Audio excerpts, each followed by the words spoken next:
The Warner Robins... Keep staring, people, well, but you don't care. The Warner Robins American Little League is in the Little League World Series. I've gotten so old and white I can't even see myself on the monitor anymore. I'm having to hold the mask up because if I don't, it'll slide down. The reason is, you used to wear like a batter's helmet with it. My unsuspecting musician you hear all the time on BillTvmacon videos. That's right, it's the song that opens all my videos and is done by a guy named Stews on YouTube.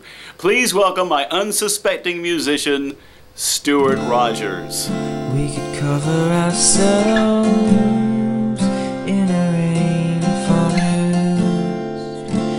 just to hide from the world. I mean, really, what would you do if I showed up on a video one day and I dyed my hair brown? You go, oh my God, he's got a badger on his head. I was a catcher in baseball. I really enjoyed it because you were always in the game, but you really didn't have a whole lot of responsibility. 61-year-old Roy Lester says he lost his job as a lifeguard when he refused to wear a Speedo. Yes, my catcher's mask of choice was the old Rawlings OV52. I apologize, I should have warned you first. In 2007, the Warner Robins American Little League won the World Series of Little League Baseball. You can see their picture here on the front of a box of Frosted Flakes and a reflection of my window. Wicked old hands, there forever, living off the fruits from a rainforest garden. To clarify this, Mr. Lester works for the New York State Parks and Recreation Department, and they have a statewide competition every year, and they want him to wear the same Speedos that the younger lifeguards are wearing. And his point is, nobody over 50 should be wearing a Speedo. Yes, I have a Frosted Flakes box framed. Is that wrong? And believe me, I can't really say anything about bad swimwear choices. It's really kind of an interesting act of fate on how I got to be the catcher of my Little League team. All the really talented players got the good positions, and I got what was left over. I'll have you know that Mr. Lester has filed suit against the department because he says, look, this isn't about wearing a swimsuit. This is trying to get rid of old lifeguards. I got hit in the head so hard with a baseball. I know what you're finding this. Bill, you got hit in the head hard with a baseball and it might have done brain damage? No, we really find this hard to believe. Really, what could possibly have happened to you to make you abnormal?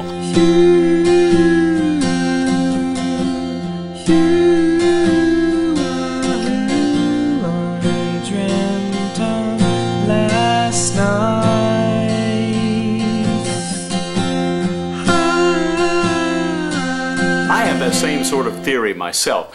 I don't think anybody over 50 ought to take off their shirt in public, and I adhere to this principle, by the way. My uniform consisted of a t-shirt and blue jeans. Okay, I was lying about the not taking off my shirt anymore. I will have my shirt off if Jehovah's Witnesses come to my door on a Saturday. We have a lot of Native American heritage, so a lot of the Little League teams were named after Native American tribes.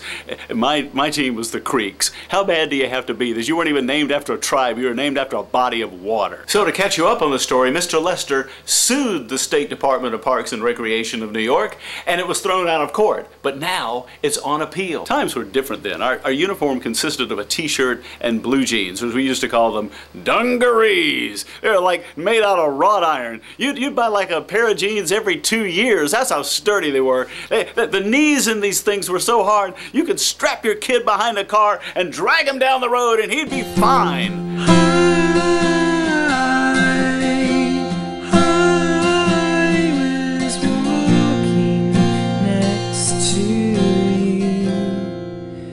Your hand in mine. I probably get more questions about who does the opening song and where can they find it.